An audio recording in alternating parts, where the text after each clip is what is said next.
tunggal guru karo Kumbayana. Iki dadi pancatan nggonku males ngudi tuwa lara wirang. Nalika kowe sia-sia karo Kumbayana, Sucitra, kowe ora weruh karo aku. Tampanana pusakaku laring badak tak umbulake ning antariksa, ora sirna Margalayu, aja duntang Begawan Durna Barat. Om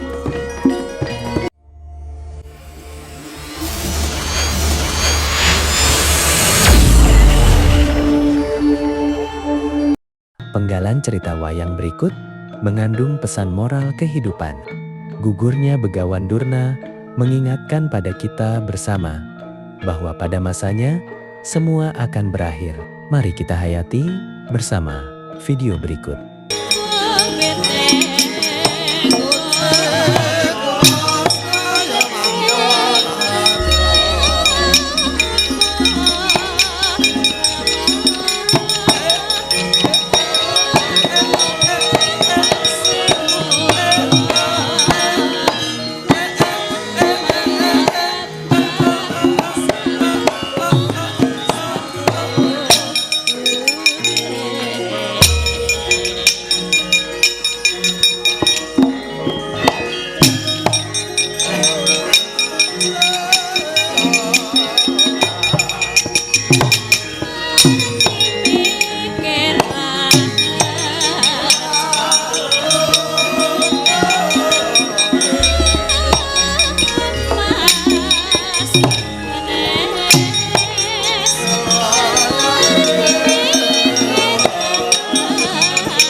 Kayon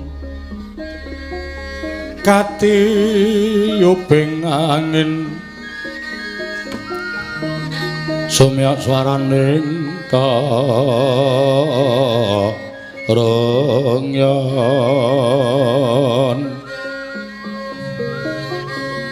samirana mawur kulawan riris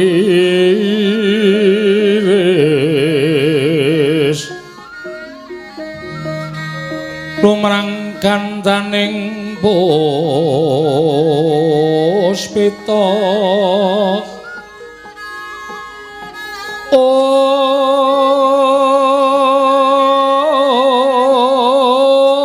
karengwan putyanira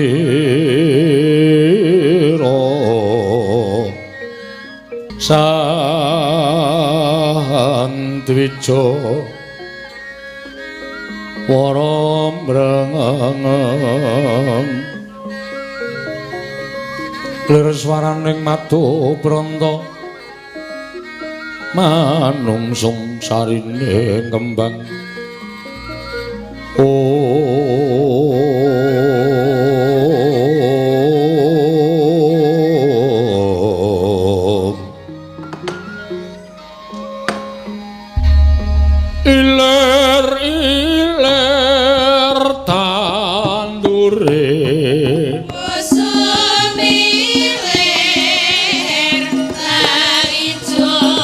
Royo royo, tak senggot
kugek sadulita. Ndara kula. Ndara Janaka wis ketingal medal saking pesanggrahan. Mala sapa? Wong tuwa ki nek omong klerak-kleru. Mongko kula kok weruh sampeyan nganggo kalung sekar melati. Niku katandha nek sampeyan pun pinilih dados senopati, Den. Ning satriya kapatah dados senopati niku mesti atine bungah. Jer menika sing digayuh. Ning kok kaya mboten ndara sagedhagan menika katingal rengu pasuryanipun. Wis dadi senopati kok suntrut gayanipun menika wonten menapa? Ngabdi Semar nyadung dawuh, Den. Kowe mau krungu ora, Tru? Apa? Surak mawurahan manengker gumuruh. Wadyabala Kurawa wis ngetoni senopati. Apa iya? Weh, domongi kok. Apa iya? Kandhane kok ngeyel. Tarungoke sing madheg senopati Begawan Durna. Mula Ndara terus kekalung Sekarinunci mbok menawa dipilih karo Sinuwun Prabu Ndarawati. Samapta ing gati sawiga ing diri mungsuh gurune dhewe. Oh, piye? Iki pancen ya perang suci tenan. Ha iya. Gong. Kok meneng wae. Iki nanggo gara-gara wae, Tru? Ora. Wah, jan diwasaku nyiapke catetan lali janjine. Iku bengi ora entuk nganggo lali janjine. Empan nggawa papan. Nek lakone kowe dadi rol ngono kae, Bagong gugat ngono kae. Gojek sak karepmu ning ngene iki ya kala-kala iki ngonceki crita. Waduh. Nah iya iki mangsane perang Bratayuda. Bratayuda? Yuda ora wuda. Tak parani nek wuda. Ngawur kowe nekat senengan. Bratayuda. Ngestina ngetoni senopati Begawan Durna. Wah, lah gleleng. Ha iya. Kaya kono iki ketoke kaya ngono ampuh-ampuh. Ayo to, sing wis ra ana sapa wae? Sapa sing ra ana? Ayo kae Sang Begawan Bisma wis seda. Senopati Ngastina pirang-pirang sing wis Kurawa iki semengkari pira. Sedaya kabeh mati karo Ndara Janaka, Ndara Werkudara. Mongko nek karo Ndara Werkudara temandang karya. Wah, kaya dewaning Antaka. Maksude dewaning pepati. Ndara Werkudara nggawa gada rujapala glundhungke ngono prajurit 850 mati kabeh. Kuwi entuk kurang ora 850. Cacahe ngono lho Le. Ning kok Ndara malah sungkawa. Lah enten pripun? Enten apa kok sungkawa sing dipenggalihna? Pawi dionceki bareng-bareng kali Semar. Senopati pun didhep wadyabala pirang-pirang kok sampean malah sungkawa niku. Monggo senopati niku wajibane perang. Lah kok malah susah niku lek arep perang pripun? Nek ngepake jaya kawijayan, aji japa mantra marai tumpang soh nggih sampean ngatek kaji nek sampean nandang susah ora kena susah ora kena sungkawa kudu seneng atine ala becik bener luput pasrahke karo sing gawe urip nek cara kula ngoten Gus Ndara jeng paring dawuh napa Den lah kok malah tingkem netrane bareng kula cedhaki napa kula pun boten manganggep Semar niku manganggep kaya gedhog-gedhog biok sing tanpa gending sing gosok nggo gusah manuk ting krompiang omongan kula mboten manggagas sithik-sithik ngoten apa pripun nek pancen wis ora digagas mboten napa-napa ning rasah susah teng arepe Panakawan ora usah mel-melu karo Semar. Kula niku wis pirang-pirang sasi ora bali mergo melu perang kok. Kula niku nek weruh bendara susah niku mangkel. Kaya-kaya lek kula ngemong niku mboten enten gunane. Pun mang tutuke le susah. mang tutuke le Sungkawa. Pirang dina le ajeng Sungkawa. Men prajurit do mati kabeh. Ndara Janaka ora rampung gone Sungkawa. Monggo. Kula wegah ngurusi wong sedih. Ngurusi awak kula dhewe bingung. Ndara, ada apa? Kok Sungkawa niku enten apa?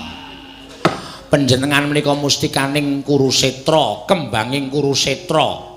Anggere Ndara Janaka maju ning pabaratan prajurit pirang-pirang biak saknalika do wedi kabeh. Jemparing tumpangke Gendhewa uncalke teng akasa clurut. Kurusetra udan jemparing. Wong 1000 mati kabeh. Akasane iki kok terus ming pripun niku? Wah, ora sumbut karo le metu nganggo kalung kembang. Dimadhek Senopati do surak-surak kabeh. Ore Raden Janaka, Raden Janaka. Aku barang tekan mriki teng ngarepe Semar Konjur. Enten apa? Gus? Dus? Ora panah ndasmu ireng. Gus kok dus ora. Urupe ku alik. Urupe ku alik. Terserah. Ora arep piye-piye. Dielekke wis ora iso. Nek ora aku ora rampung, Gong. Heeh, kowe pinter ya, Truk. Ah iya. Kuwi ngapa ya kowe kok dadak nyemplit kembang bareng arep modar? Wis tak andil modar. Syarat iki. Mbok menawa kowe arep kepanah cengelmu kuwi ora. Meneng wae. Kadangipun Kakang Yayi Arjuna kena ngopo si Adi kok nganti susah? Pun Kakang kuwi nalindring Ndarawati banget nggone tresna lawan si Adi. Pun Kakang Yayi Janaka. Wis mako banci ya, Tru. Banci dengkulmu kuwi ora. Anu sapa sih? Sama bojone Ndara Janaka sapa? Parmi. Sembadra. Heeh, Sembadra. Bapakne kula eneng apa bapakne kula kok kendel wae. Apa Yawara Sembadra kuwi salah? Apa aku kleru bapakne kula? Ora masuk to. Sri Kandi wis setrep ndek ya? Ah iya. Sri Kandi. Heeh, Sri Kandi. Tobat. Panjenengan iki menapa lho, Kang Mas? Pangeran panjenengan niku kenging menapa? Ing ngatasi maju wonten ing pabaratan kok panjenengan niku mboten gadahi jiwa saking kados mangkaten menika. Mengko kemawon lingsemipun presani dening piyai kathah kula aturi paring dawuh, pangeran kula aturi paring dawuh. Ora masuk. Sapa ya, Gong? Ndara Werkudara. Wah. Kaya bis. Wah. Jelampor. Jelamprong. Wah, adikku bocah bagus. Aja sedih. Yen kowe sedih aku melu sedih. Jaroko. Wah. Jaroko. Kurang gede. Wah. Rada antep sithik. Wah. Gede sithik to. Hah? Gede sithik wis ra iso. Dutel-utel. Muni piye? Aku akon gede sithik. Ora iso. Dutel-utel. Iso engko. Padake kowe cucul cengelmu ya ora. Dutel-utel ya ora piye-piye. Kowe ora tanggap ping sama mbok jajal dombeni plik kita. Wah. Bel orang ya kualek kok. Bagonge. Anu Ndara sapa Ndara? Gatotkaca. Oh ketok itu. Oh, Abimanyu, Ndara Abimanyu sugeng meneh. Oh iya. Kromo. Ono maling. Ora ngrego-ngrego to, Gong. Kanjeng Rama. Klingeng putra ing Tanjungan Nom pun Abimanyu. Rama kula aturi nyusul wonten ing peperangan. Rama kula aturi nyusul wonten ing peperangan. Kula kapeping rana Madyalaga Kanjeng Rama kula aturi nusul dhateng ingkang abdipun Abimanyu ingkang putra rinanjab dening para sata Kurawa Kanjeng Rama.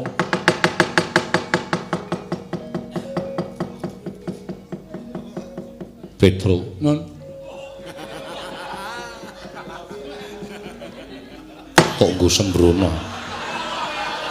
mudir.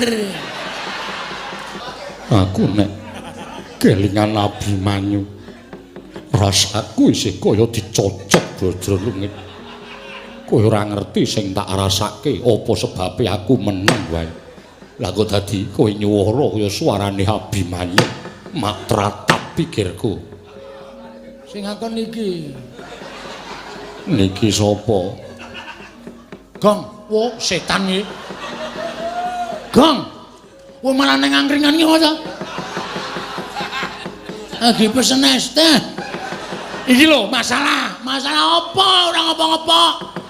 Kowe iki adil mudhar iki lho sing ngakon swara Ndara Abimanyu mau sapa? Aku manut. Iki nesu tenan Gong, aku wae sak ora nek nganti ora sida dadi senopati kowe tanggung jawab. Mundur.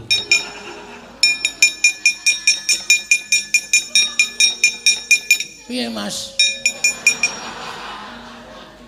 Kakangmu Petro kowe ora pecahi ndase.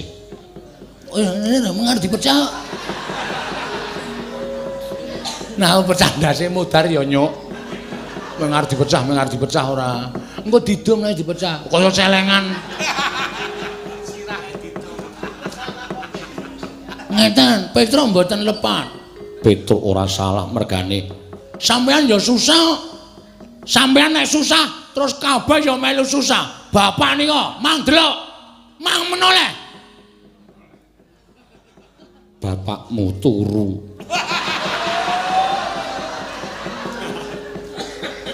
Mer. Hei. Wah. Wah antil sirahmu. Gugah wong tuwa kok nyuwara sro banget ning kuping. Melek. Iki. Lagi entas e. Mau ya merem e. Ndara Janaka nesu. Sebabe Petro membo Ndara sapa? Abimanyu. Nyuwara Ndara Abimanyu Ndara Janaka kaget. Terus Petro ditutuki sirahe.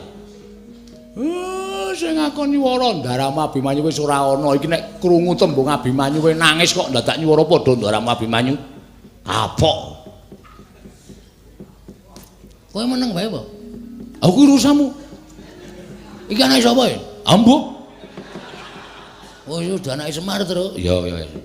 Nene tekan sesuk-esuk wae udah anake Semar. Ya. Semar ngopo-ngopo rasa ditulungi. Ha iya. Mun nek kon jukuke wedang rasa jukuke wedang. Ya. Sing aku ora dianggep anak kok. Petro, dalem sesuk meneh ora kurang ajar. Kowe isih kelingan. Abimanyu ora wujud wong. Abimanyu diranjab dening Kurawa. Nganti wujude kaya landak. Nggih. Kula ya kelingan. Kula niku sae nek kelingan ya isih nangis. Kowe ya weruh dhewe. Kula sing gotong kandhane. Iki ajar Abimanyu rasane. Isih keloro-loro. Wis Petro. Ijo meneng ora iki?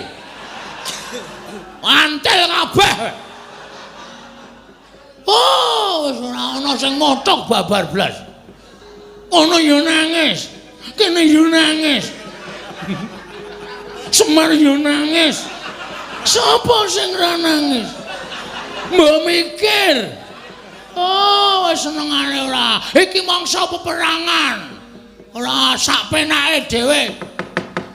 Sampun cekap semanten, Ndara. Ampun diterus-teruske. Iya. Semar. Non, Semar. Mar,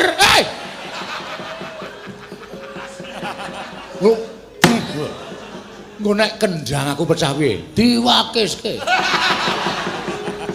Setan ora. Wonten dawuh aku wis pinatah dadi senopati. Dina samengko mangrurah satru murka Semar. Nggih. Jenengipun ning senopati ngestina dudu wong bahen-bahen. Main bahen. Ora liya kejaba mung guruku Begawan Durna. Nggih. Guru sampeyan. Iya. Mula aku kudu wani karo Kanjeng Bapa Penemban Durna. Mengke nek disetrap pripun. Mergo guru niku main ngelmu dateng panjenengan. Sebab niku nek mboten menggok ngiwa mengke saya adoh. Terus? Ora nyambung ya. Andel ora. Kaya wong top-topo kae. Ayo mengkari sithik matane, Gong. Culeken. Hus. Mula kang sangka kuwi dina samengko tata-tata samapta ing gati sawiga ing diri. Yen ana laku ning prajurit aja wedi kangelan mengko kowe tak paringi priksa. Ketapno prajurit ing ngombyong laku ning senopati saka negara Ngamarta Kakang Semar.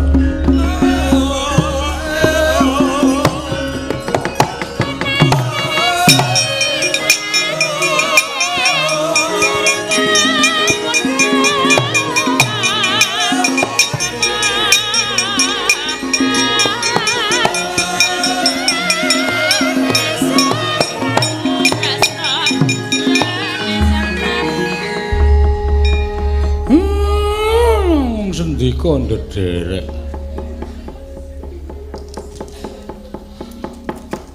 Mal. Kula wonten dawuh. Ngerti ya. Lamun wektu dina iki aku ingkang kudu madeg senopati. Nanging dawuhing Koko Prabu Kresna. Dawuhipun Kang Raka pripun? Kanggo syarat kamenanganing Pandhawa. Untumu sing siji kuwi kon njabutke. Iki lho. Iya. Terus mongko ditaleni kenur.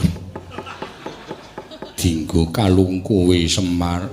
Sing dawuh Koko Prabu. Koko Prabu sinten? Koko Petok. Syarat liyane napa mboten wonten? Ora ana, kudu kuwi Kakang Semar.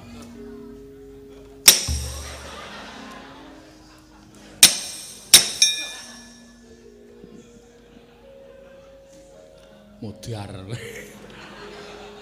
Petro prek.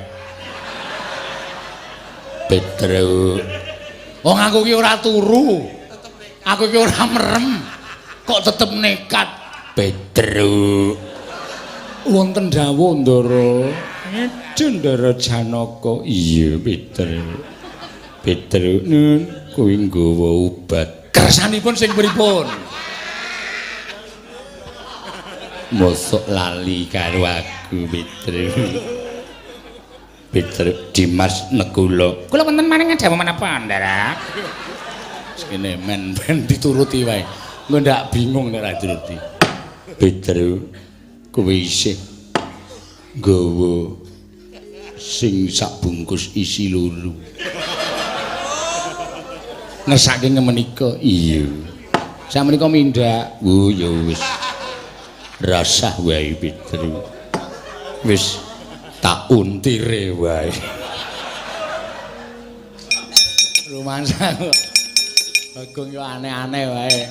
Yo Reng, yo nyambut gawe, nyambut gawe. Wiwit titi mangsane. Yo tutke Ndara terus yo.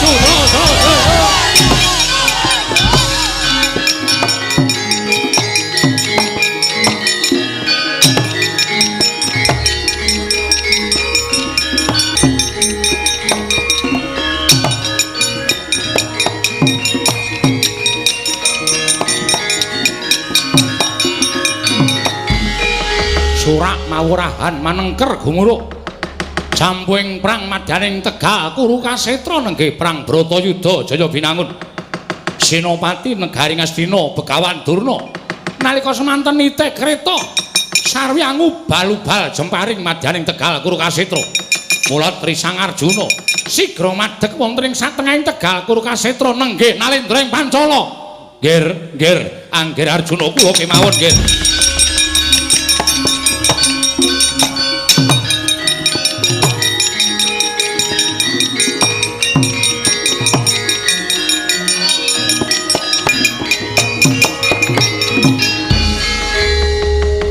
Kula ngertos anak kula Madukara nedheng dados senopati mila kula boten wantun nungkak krama kaliyan panjenengan. Jejering senopati madheg wonten ing pabaratan menika panguwaosipun nglangkungi Nalendra. Kanjeng Paman sampun kados mekaten kula ingkang putra piyambak mboten. Krana anggen kula matur kados mekaten menika kula namung badhe nyuwun palilah. Palilah kados menapa? Menika ingkang kula antu-antu menika ingkang kula enteni saben dintenipun benjang menapa Kurawa menika ngedali senopati wonten ing kapatah dados senopati Begawan Durna. Kumbayana menika kaliyan Sucitra ngigit-igit panjenengan lenggah. Sampun ngantos majeng wonten ing pabaratan menawi dereng mireng ingkang bapa ing Pancala kapupuh ing Rana Madyalaga nggih.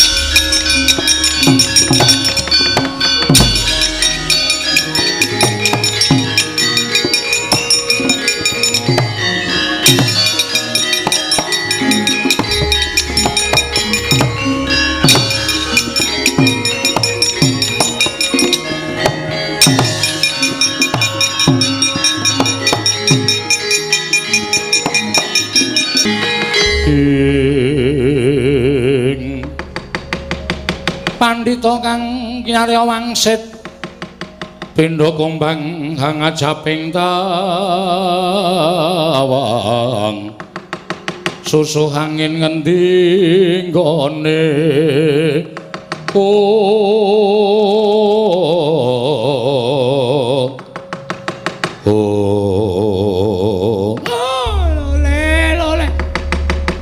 jebul tanggaping Sasmita anak Prabu Ndarawati menika dadi pujangganing para Pandhawa.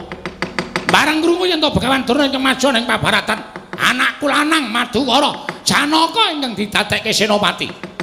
Ora jeneng mokal kabeh jemparing ingkang wis tak umbulake ditatas pedhot kabeh dening Janaka. Ya. Lah kok iki ora pangling. Iki kaya Nalendreng Pancala, Drupada, Sucitra. Oh, iki tunggal guru karo Kumbayana.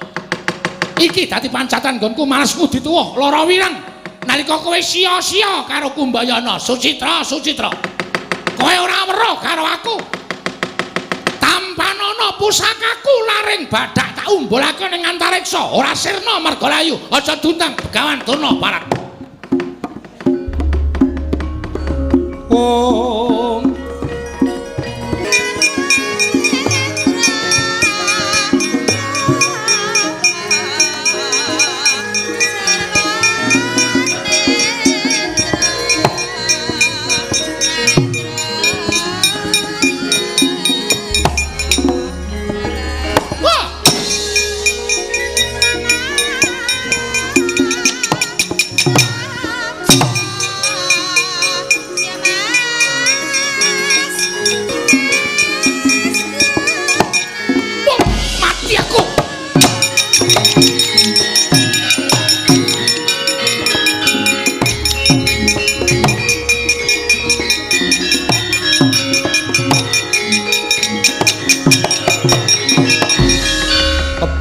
Kilat kesit pindha tatit lombahing jembaring datan katingal dening nata ing Pancala Prabu Drupada kenging pusaka jaja tembus gigil butul prapteng waligat nalika semanten sirna margalayu gugur madaning pabaratan mulat Kelora Petruk kanthong lah mati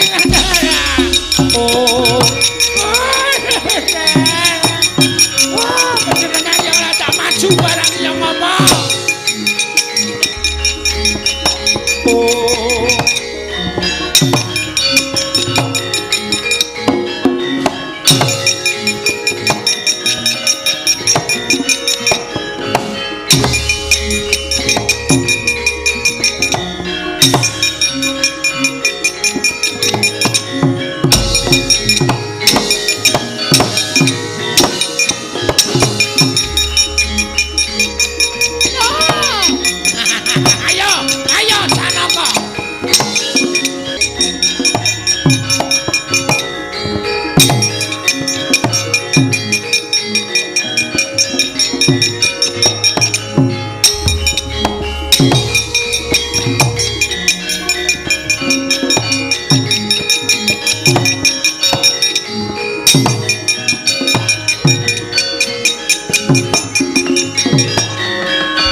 Wiwit Petruk empun, wes ket mau sampean le teko telat.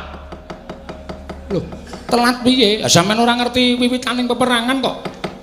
Wah, kaya ombak gumulung lorot. Mriki wadyabala ya pirang-pirang grutuk, campuh teng tengah. Begawan Duranite kreta ngumbulke panah kali Ndara Janaka ditampani nganggo panah Ndara Janaka pletas. Sing pletas sapane? Panah tugel. Aku gak nek sembrono. Ki wektune serius. Lho, aku ki takon. Lah nggih. Lah terus kowe mlayu ngopo? Ndara Janaka sajahe kecipuan. Niki ketoke Ndara Janaka nek ora dibantu kali sampeyan nganggo nuwun sewu penggalih sampeyan pemikiripun Sinuwun Prabu Ndarawati niku mengke mboten badhe sae kedadosanipun. Ngono Petruk nggih. Werkudara, nggih. Jroning Mahabharatan kae kowe weruh to? Wah, weruh apa? Kae lho. Ana Nalindranite gajah. Glelang-gleleng saben jejere geger dheweke ngedoh, saben jejere geger dheweke ngedoh. Sapa kae? Kae jenenge Prabu Permeya. Prabu Permeya. Iya. Gajahe kae jenenge Gajah Hestitama. Terus kowe nggawa gada. Gajah karo ratune kae kepruken gada men mati bareng. Wah, iya. Sabanjure kowe mangkat mateni Prabu Permeya karo Gajah Hestitama, Petruk entuk gawean. Gawean kula napa? Bagong nek ndi? Gong. Rene. Ngapae? Ana gawean. Sedina pira? Lho. Iki gawean kewajiban perang kok sedina pira? Sinuwun Ndarawati sing dawuh. Kan engken napa sinuwun? Mengko yen Werkudara tok sawang iso mateni gajah karo ratune kae bar pisan mati. Nggih. Kowe dawuh karo prajurit Ngamarta, sing separo sing luwih sithik kon bengok Hestitama mati, sing separo sing luwih akeh kon bengok Asatama mati. Sing separo sing sithik bengok Hestitama mati, sing separo Asatama mati. Paham, Gong? Paham. Sing akeh kon bengok Hestitama mati, sing sithik kon bengok Asatama mati. Kuwalik. Sing sithik sing bengok Hestitama mati, sing akeh sing bengok Asatama mati. Oh nggih, nggih. Kleru tak pecah sirahmu kowe. Oh nggih. Wah kok le berat ta iki? Ning perkara bengok kok totoh nyawa to. Werkudara? Nggih. Mangkat saiki. Yo, jangkae.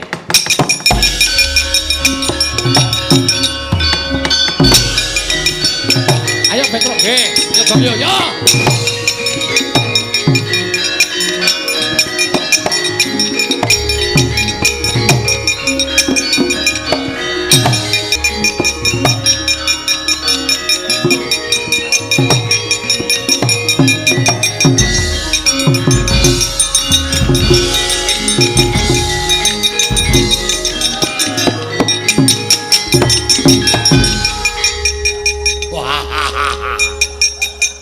Ayo, ora ngerti karo Prabu Permeya.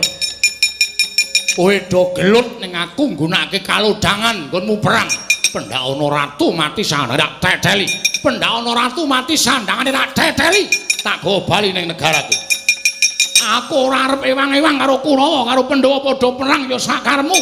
Ora ya sakarmu. Sing penting aku numpuk Brana Pijes. Waduh. Waduh.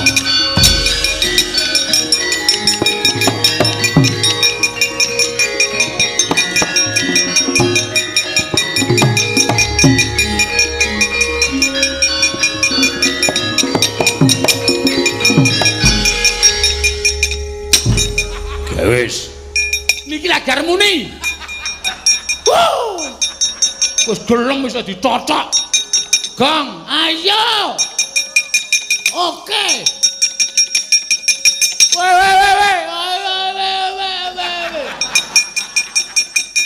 Sing tenanan. Nggih, nggih. Ya terus bengok ning kono ya. Yo. Apa juragan kejem.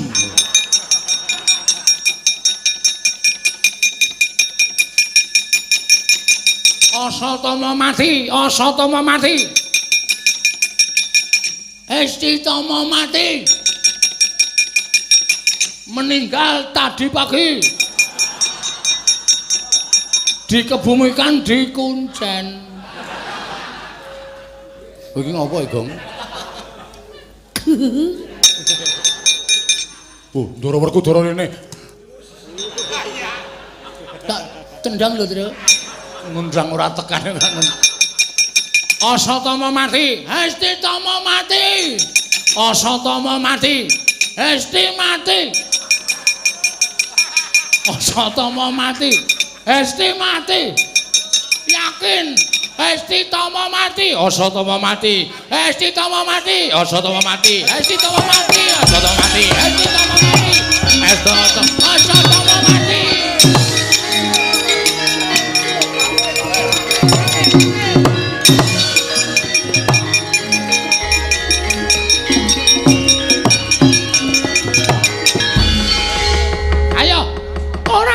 Bakal iso ngembari marang panguwasaning Begawan Durna. Aku weruh kringkiamu Janaka, aku weruh kringkianing Werkudara. Aku ngerti kringkianing Puntadewa. Ora ana yang bakal bisa menang karo Begawan Durna. Sampya Pandhawa 5 bakal tekaning pati. Kocap kacarita. Sumbar manguwuh sang Begawan Durna. Rumaos unggul kalawan ingkang putra Negaraden Janaka. Dadak sakuling mangke kawis tinggal. Surak mawurahan manengker gumuruh. Sangya para wadyabala sami alok yen to Aswatama mati. Parandene mangke sesarengan sami alok Hestitama tekaning pati parandene ingkang dumugi tapani pamirengipun Begawan Durna. Tanah sanes kejawiamu ingkang putra pun Aswatama mati. Mangkono pangudas maraning para wadyabala. Aswatama mati, Aswatama mati. Hestitama, Aswatama mati, Aswatama mati. Aswatama mati, mati tenan, mati tenan. Satama! Satama anakku! Oh. Satama!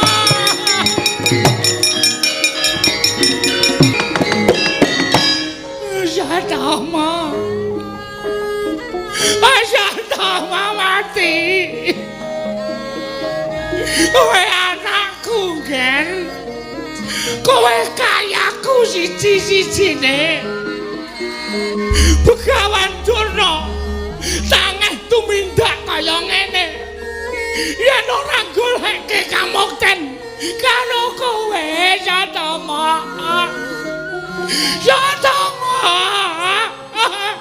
Kowe mati li.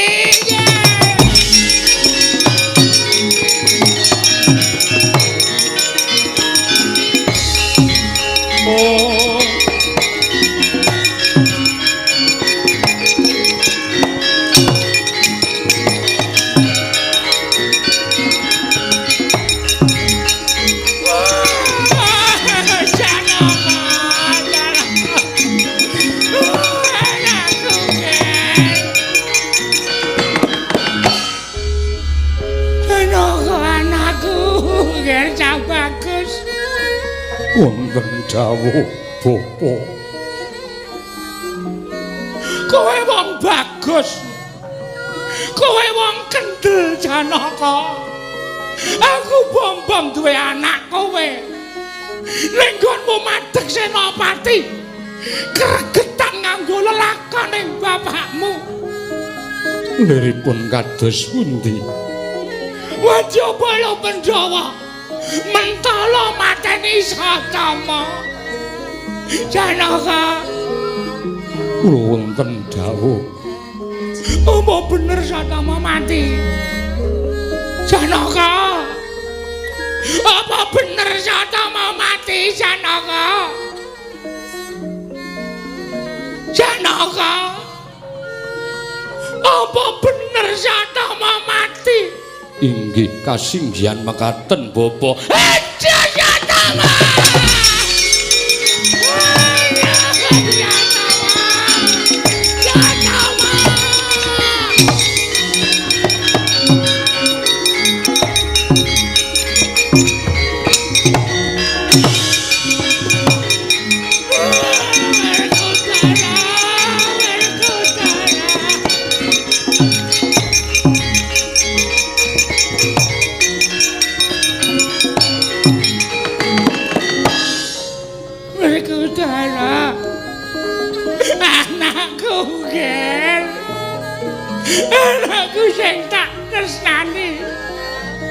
Werkudara. Dora bapak opo? Aku tak takon karo kowe ya, Lik. Aku tak takon karo kowe ya, Nang. Iya. Sotomo mati. Sotomo mati Werkudara. Sotomo apa tekaning mati? Wah.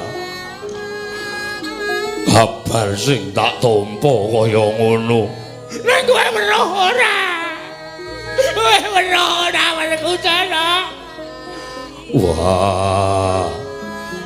Aku ora ngerti. Ning padha alok. Yen Sotama mati, aduh Sotama anakku.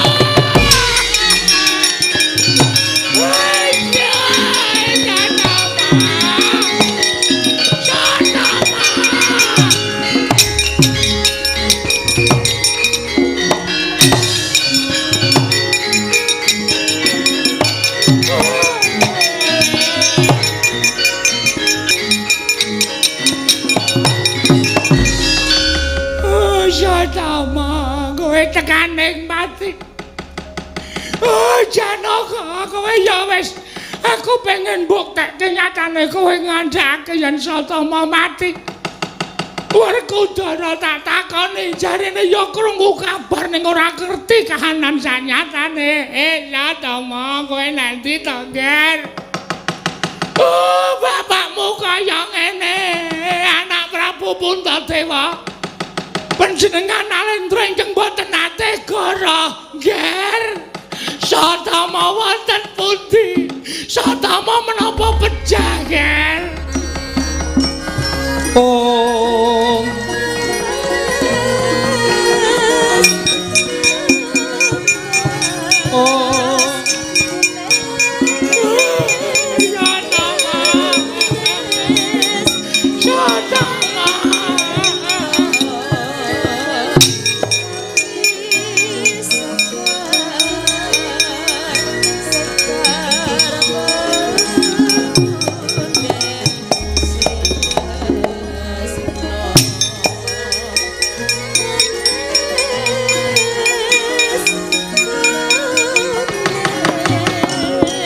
Ucap kacarita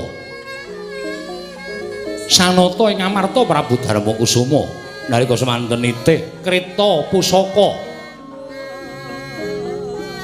Kacarita kreta pusakaning Sanata Puntadewa eling-eling Nalendra ingkang datan nate tumindak dosa mila sakilan wonten sak nginggiling Siti utawi Bantala kaya ngambah Dirgantara. Dene Dyanata ing Amarta Prabu Darmakusuma mulat sawanipun Begawan Durna gandya lampah sesedokan wonten ngersanipun ingkang putra nggih Sang Prabu Darmakusuma dadi gumaregel penggaling Sang Nata Prabu Yudhistira wau.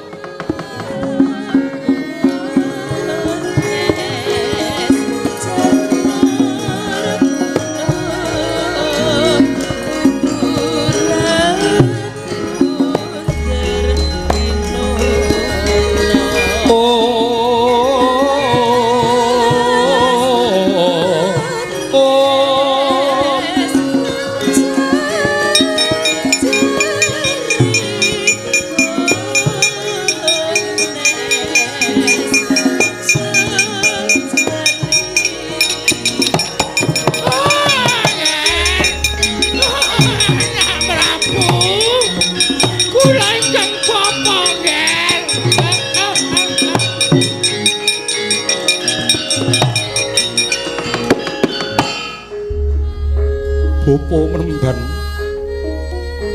wonten menapa dene jengandika tawang-tawang tangis kula namung badhe nyatakaken kok nggih nyatakaken perkawis menapa nalika kula madheg wonten ing peperangan nembe ngumbar kasantikan guna kanuragan Dumadakan boten kanthi kanyono-nyono samyalok. Para wadya bala samyalok yen to Asatama anak kula tekaning pati, Ger. Menapa menika nyata, Ger? Panjenengan menika nalendra ingkang boten nate klepetan dedosan. Panjenengan nalendra ingkang boten nate tumindak dosa. Menapa inggih leres mekaten, Ger? Inggih Bapa. Namung sak ngertos kula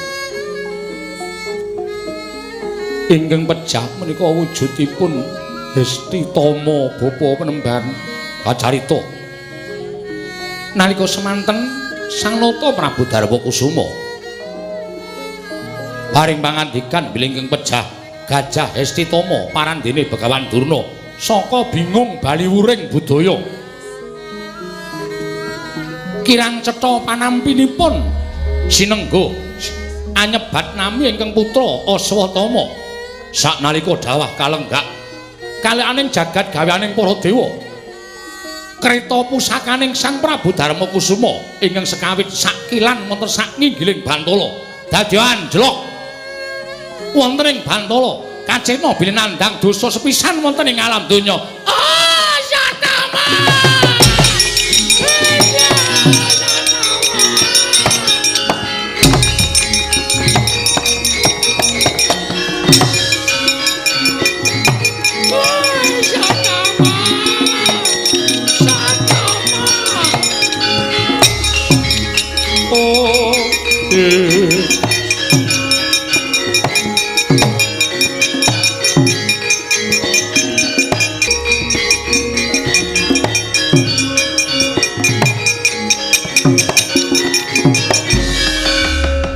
Sumeneng angger gancang nenggih putra ing Pancala atmajaning sawarga Prabu Drupada nenggih Raden Trusna Jumena anggenipun hangigit-igit hageget waja anggegem asta krana sedanipun ing Rama Prabu Drupada sinengkakaken dening Senopati ing Ngastina nenggih Sang Begawan Durna.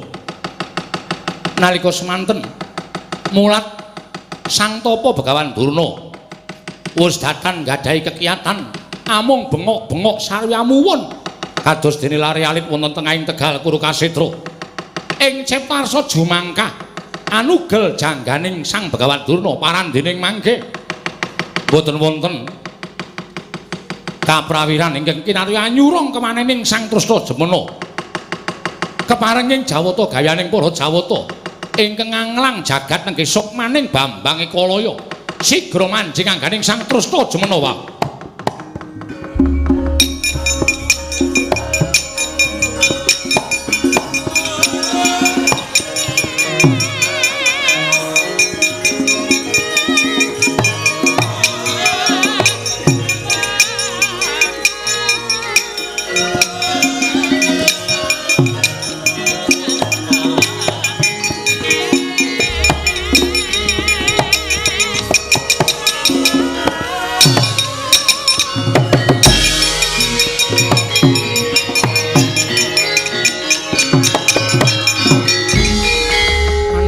Jajaran sukertaning bauna iblis lanat tak inceng ana ing Tegal Kurukasetra. Saiki kelakon penjangkaku Begawan Durna. Kowe nyedani wong tuaku Kanjeng Rama Drupada. Utang nyawa, nyaur nyawa utang getih, nyaur getih. Ing kene marganing patimu kowe Begawan Durna. Om Om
nadyan pinulosara dening Sang Trusna Jemena parandene datan Graita tuwin datan ngraosaken Begawan Durna omong ajele-jele angularing ing putra nggih Bambang Swatama.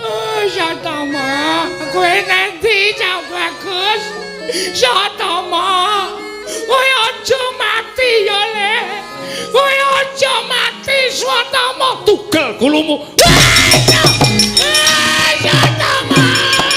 Swatama mati wah biar dene wah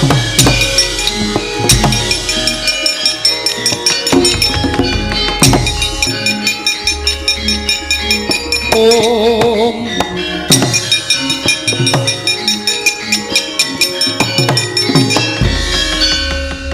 Surak mawurahan manengker gumuruk samya alok yen to Begawan Durna gugur madyaning pabaratan sinabet curiga jangganing dening Sang Trusna Jemena tugel tel mestaka dienggo bal-balan dipun soraki sangganing para wadyabala sak Tegal Kurukasetra nglumpruk tanpa daya Sang Duryudana. Bapa Durna. Oh. Bapa Durna.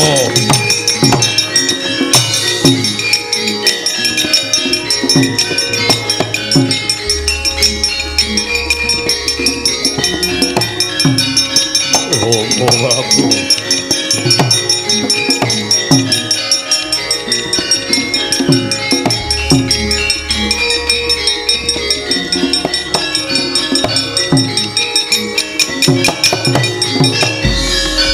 Sekuat apapun berpegangan, pada akhirnya lepas pula.